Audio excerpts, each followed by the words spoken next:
How has Bhagwan become the center of your life? When did he become a part of your being? Well, thank you for having me. This is a great opportunity. It's interesting because I was new to this. I was not born in the Sai family, as you can imagine. And it started in 1992 when he appeared in my dream. I had no idea who he was. I had never seen the form. I had never heard the name. And he just asked me very nicely, come to India. And of course, I didn't react in the beginning. And then he kept appearing in my meditation. Saying, come to India, come to India, come to India. I said, okay, this is interesting. And maybe I'll go to India, because India was not on my scope. I was doing business in Europe. And then I met more and more people who told me that there was this spiritual master in India called Sai Baba. I said, oh, that's interesting. And then Qigong master I worked with said, like, oh, the highest incarnation on the planet is in India. His name is Sai Baba. So I kept hearing the name, but never a picture. And then I was actually having tea at a friend's house, and they had a life-size picture of Swami in the living room. And I asked, like, oh, who is this? This is the person and from my meditation. And they're like, oh, this is Sai Baba. I said, oh, this is Sai Baba. Well, he has asked me to come to India. And they were like, oh, you have to go to India. You have to go to India. But then it took a couple of years with a lot of canceled flights and other, leelas, I guess you call them, until I was here in January of 1997. And I had repeated dreams about him. I saw myself in Saikuan Hall and dressed in white with thousands of people. And I actually had dreams of darshan. And then when I came, I relived the same situations that I had dreamt. So that was sort of interesting. And of course, I was in graduate school for philosophy besides my business. And I was very interested in the teachings. Because the Indian culture with darshan and bhajan and vibhuti, that was new to me, but I found it interesting. But the teachings about the values, love all, serve all, that was really what sparked my interest. And then I read everything I could get my hands on. Back in those days, you could read during darshan or before darshan. That was nice. And so I read everything I could get my hands on. And I don't want to say I approached Swami from an intellectual perspective, but the teachings sparked my interest more than the religious part, the rituals that people have in the beginning. Now I'm all into darshan, and I like pujas and all the cultural aspects that go with it. But back then it was sort of from a philosophical interest. So how was your first darshan? Well, overwhelming. I sat in first row, and I thought it was natural since I was new, and people say, oh, that's a great blessing. And of course, he didn't look at me, and I didn't feel anything on it, but I felt very comfortable. People had warned me, it was like 97 was not that bad, but people had warned me, like, oh, if you go to India, you're going to have a culture shock and everything is different. I like traveling. I like different cultures. So when I stepped off the plane, and back then it was Bombay, and I heard the sounds and I smelled the smells and everything, I was like, my first thought was home. And I had no problems with anything that was different. Back then, most of the ashram was sand, and you had to line up for everything for hours, and didn't bother me at all. I slept in the shed with a friend, and I just had a good time. It was just it felt right. There was no concern, and we got up very early and lined up, and we got first row many times. And the first real experience I had with Swami, and I love it because I can remember it as if it was yesterday. I was sitting in the first line, facing his chair, and he came down the aisle on the other side, and I saw him from about 5 meters away. He materialized vibhuti, and I'd never seen that before. I was like, wow, this is interesting. And I could feel the energy change a little bit. There was like a shift in the feeling and in the air, whatever you want to call it. And he looked over to my side, but he kept walking on the other side. And then apparently he made, with the vibhuti he had in his hand, he made a little ball, and he flicked it from the hip right and hit me right there. And I felt my head explode. And I mean, just hitting me right there over the aisle from like, I would say 4 meters away. That's a small miracle because the vibhuti is not very aerodynamic. Vibhuti bullet. Exactly. And I felt my head explode as if like the universe opened up in my head. It was quite intense. I was calm, and then everybody around me went crazy. I had 3 sevadars holding me down. I had Indian people around me starting to want to touch my feet. I had 2 foreigners, I don't know from which country, looking for the vibhuti. And I was like, what on earth is going on here? And I was just sitting there enjoying this like supernova, I call it, in my brain. And everybody around me was crazy. And then as Swami was on the same level with me, he looked at me, he smiled like, and he actually winked. I'll never forget that. He winked his left eye, I guess. And that was my first big experience. And I felt touched, but I couldn't put it in words. I just knew something just changed, something happened. And then I got a couple of days of break, of sitting in the back, not in first row. And that was quite interesting. And I'm sure whatever I needed on that trip, because I had so many dreams, and I went into Mandir for meditation, and I had so many, I don't know, visions, dreams, feelings, experiences. So I was fine. Yeah, I mean, whatever you got to receive, whatever is needed for your spiritual growth, it will definitely happen. Exactly. Some way or the other. Exactly. And no, and I mean, I've heard stories about like how people get scolded during an interview, and how people, like, an interview, of course, is somehow a big thing, but it might not be what you want it to be. For example, my good friend who introduced me to Sai Baba, she came here, she had one question, she got an interview, he just looked at her, put his hand on the shoulder and said yes, and that was it. She was happy. That was the entire interview. Just yes, go.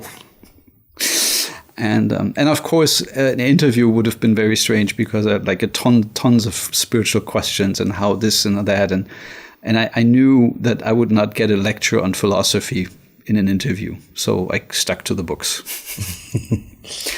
And that was that. So how many days were you there? 2 weeks. 2 weeks. Yeah, 2 weeks, 2.5 weeks. And then everybody told me I should stay. But I had my business partner at home who needed my help, so I said no. And I, of course, I had the desire to stay. You know, it was cold and dark in Germany. We had snow in January. It's January, February are the coldest month we have in the year. And here it's nice. You know, you can walk barefoot and all that. But I didn't stay. I said I'd rather come back. So when you were here, were there any festivals during that time? Well, of course, we missed Christmas and New Year's. And just as we left, there were thousands, I think 5,000-6,000 Chinese from Singapore and Hong Kong pouring in for Chinese New Year. And that was a big celebration. That was I would say that was the biggest celebration I'd ever been part of myself. And I was just amazed of how many people from all over the world. And, you know, back then, everybody had to wear a scarf with, like, their country. So you could see, like, every country, in almost every country in the world. And I was so impressed. I said, like, how come these people come here? And what are they doing here? And why are they coming? And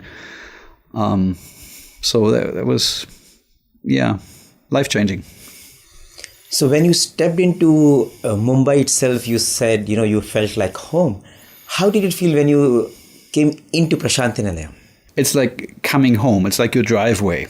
And then I drive over here, and if I step into Prashanti, it's like my living room. You know, so I'm getting closer to home. And so that is that.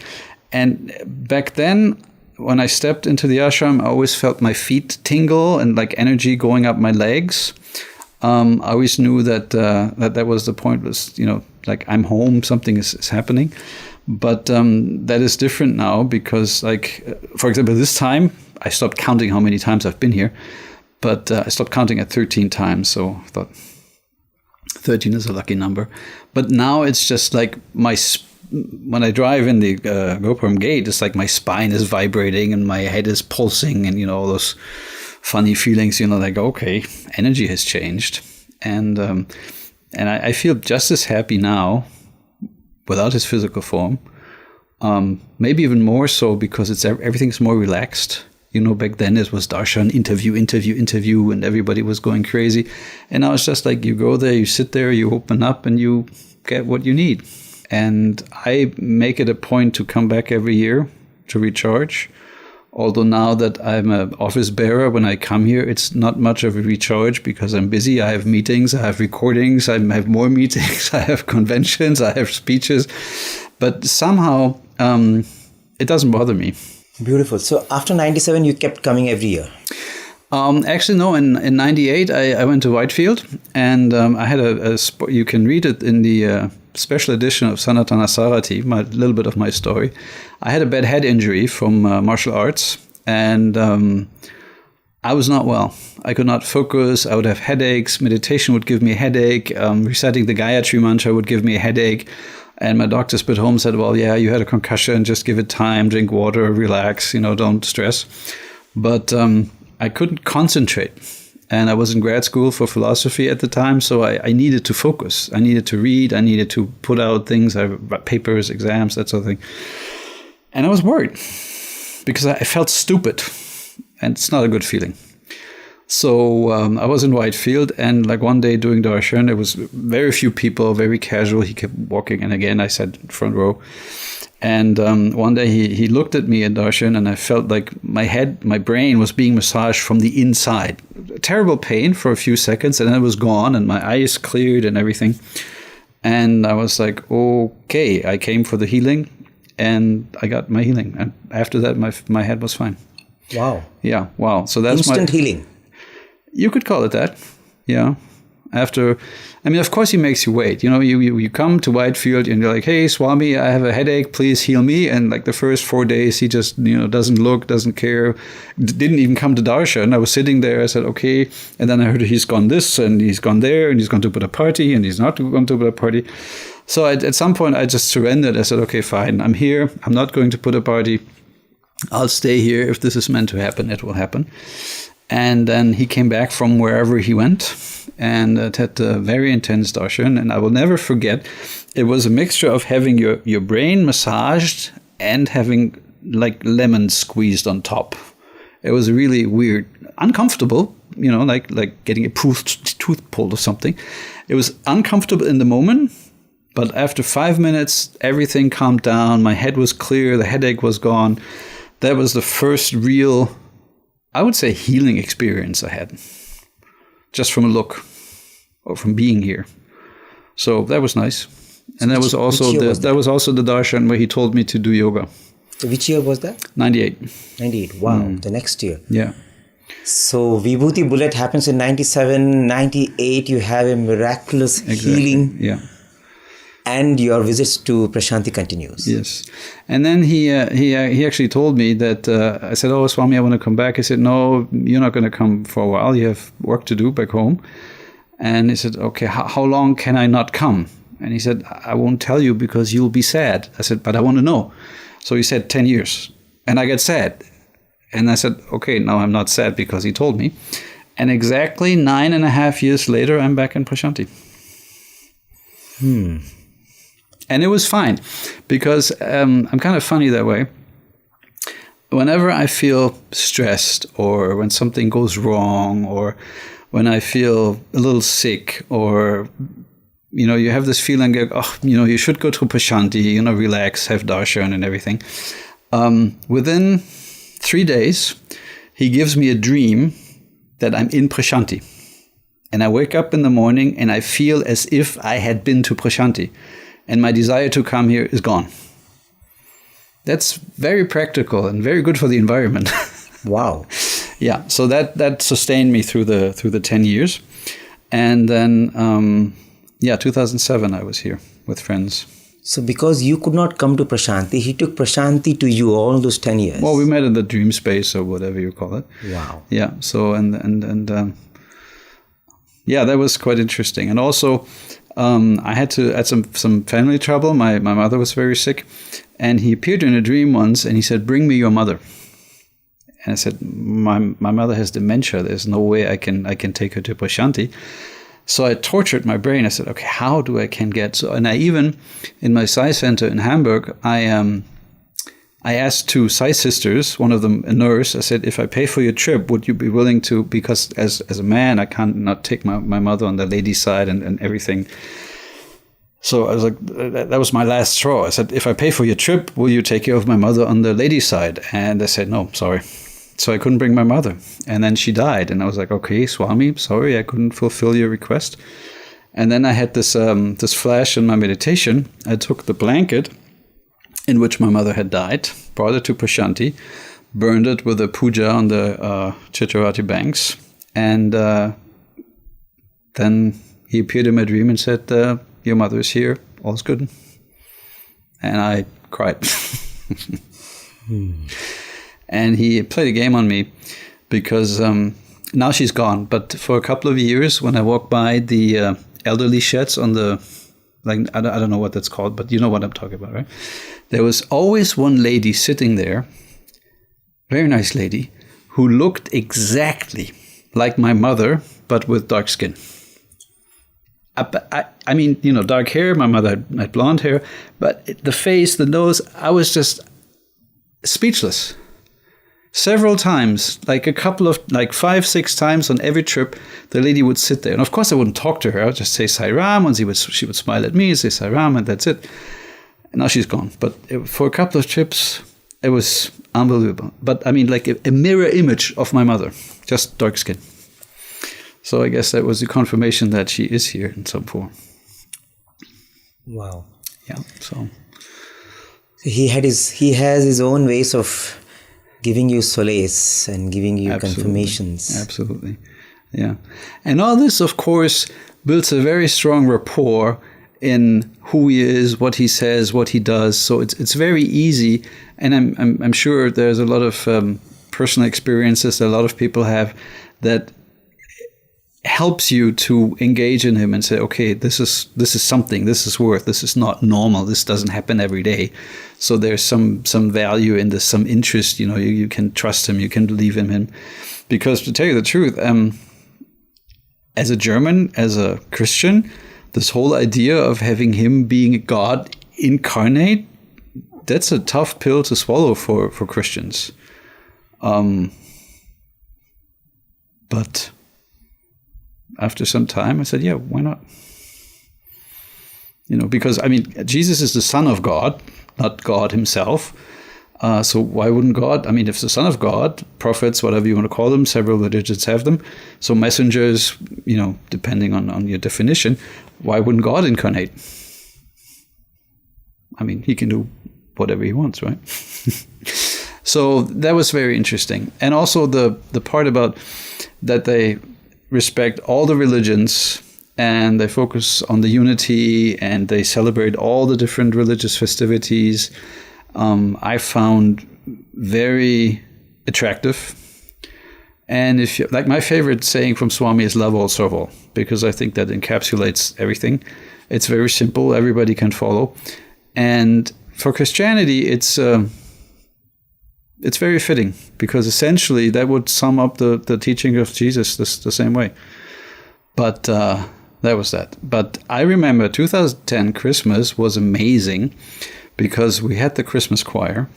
And if I remember correctly, we had 800 people from about 150 countries. There were people from places that weren't even countries. They like had a security pass of some kind because they had no passports. And we were singing and all kinds of Christmas carols. And I thought to myself, like, if 800 people from all over the world, even from non-Christian countries, I mean Indians, but also Muslims and Buddhists from Thailand and all over the place, come together to sing Christmas carols and to celebrate Christmas, which of course with Jesus and the Advent and the good message of, you know, rejoice, and come together to sing Christmas carols in Prashanti, we have a chance as humanity. I think so. Because you really see that there is one religion, one caste, one humanity, if you let it happen. Yeah, and then of course Samadhi happened, and I wasn't surprised because he sort of left his body around Easter, which is the other Christian holiday where they had the crucifixion, about death and transformation and those concepts. And I was sad, of course, and what helped me was I had this recording. I think it was the 1,008 names, and I just kept playing that in my car, in my house, in my office, in my head. That helped with the grief. But he kept, I think, in over 6 months, at least 3 times, he came into my dream and said, "Don't be sad, I'm still here." And when I came back to Prashanti for the first time in 2014, I felt him just as present and felt the ashram just as alive, and even more so, because I feel and my wife and a lot of people I talk to, we all feel the same. It's like, it's as if he is the ashram. It's kind of funny, but it's like he's all over. He's like he's on the ground, he's in every, in the house, and we all, and a lot of people, of course, my position, I talk to a lot of people from all over Europe and all over the world, and everybody I talk to agrees that we feel that the energy in the ashram is getting stronger. For example, I was here in July for the Center Leadership Conference, and it was amazing. The conference was amazing, but the energy in the ashram. Now I'm back for the birthday, and I feel even in the 5-6 months, the vibration, the energy has somehow increased. And I know people can't have darshan and interviews in the old form, but it doesn't matter, because you come here and you get what you need. Time, space, or concepts, and he's here and he can do whatever he wants, and he will do to people whatever they need. And sometimes he has a different sense of timing than we do. Sometimes he really makes you wait, and sometimes you don't get what you want. But my experience, eventually you will understand that what you got is better, equal or better than what you wanted, because he does have a different perspective on things. But you have to let go. You have to be, you can't say, okay, I want this, but I'm not letting go of that. So, either you let him do things no matter what, or you don't. And many times he let me sort of have my will, and I realized, I should have gone the other way. So it's nice, but he helps you anyway. So there's no punishment. That doesn't put you down. It's like, okay, you didn't listen to me, so I'm going to ignore you for 6 months or something, or I'm going to, have you losses in your business or something like that. It's always like, see? I was like, yes, I see. So, and this trust part is very, very essential. It takes a long time. For me, it took a long time. Some people do it quicker, but that's just who I am. But maybe if it takes longer, it grows stronger. That's how I like to think of it. And with all that experience, for me, it is easy to keep going and spread the message. And of course, Mahasamadhi took some people away from Swami in Europe. Then this other people down the road that I won't mention took some people. And I said, fine, let them go. Let them have their experience. I'm not going. And so we are fewer than before, but we're growing. And the people we do have are very nice, very devoted, and it's a pleasure working with them, not only in Europe, but all over the Global Council and the different zone chairs I know and all the people I meet here.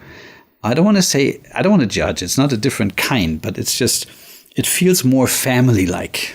It's less of an organization with a structure and everything, but everybody is really nice and the people are nice with each other. So there's a different feeling about this. And I like it. Everybody's nice. And if I understand correctly, Swami repeatedly said quality is more important than quantity. For example, when I go into negotiations, well, now not so much, but back then when I was active in business, I had this intuitive idea of win-win or no deal. I would not make certain compromises. I would not sell myself to, I would not sell my values to get a contract or something like that. It was just, luckily I didn't have to, but I just had certain principles and I said no, this is what we're going to do. I always treated my people nicely. I paid them well. I respected customers. And love all, serve all is a good business strategy in the long run. Short run, some people, you cut corners, they make profits. Okay, sidearm, let them. But in the long run, as I say, a lie doesn't last. And unhappy, you sell to a customer once, you may be happy, but he's not coming back. If he has a complaint and you don't take him seriously, he's going away. It's simple. I mean, to me, it is so obvious that it almost pains me to see that people don't do that. And I took that into my consulting. I basically took my customers through the values. I said, I didn't call it that, I admit, but certain practices. I said, this is actually beneficial. I said, no, this costs money. I said, trust me, you'll benefit in the long run. And most of them agreed. So that's the practical part, not only in business, but in your personal life, just certain things that you don't do. You don't get into fights, you're not angry, you don't push people. And I wish more people would do that, because right now I think humanity is at a crucial state. We have wars and aggression and separation and religious conflicts are coming up, environmental issues. So we have to work together to solve these. And the perfect basis, in my opinion, is the human values. Because every person wants to be loved and respected, and nobody wants war, nobody wants to be cheated and lied to. I mean, they say it doesn't matter. No. The values are fundamentally good, and it makes a good atmosphere, it makes good business, it makes good family, it makes good relationships, and I think every person should follow the human values.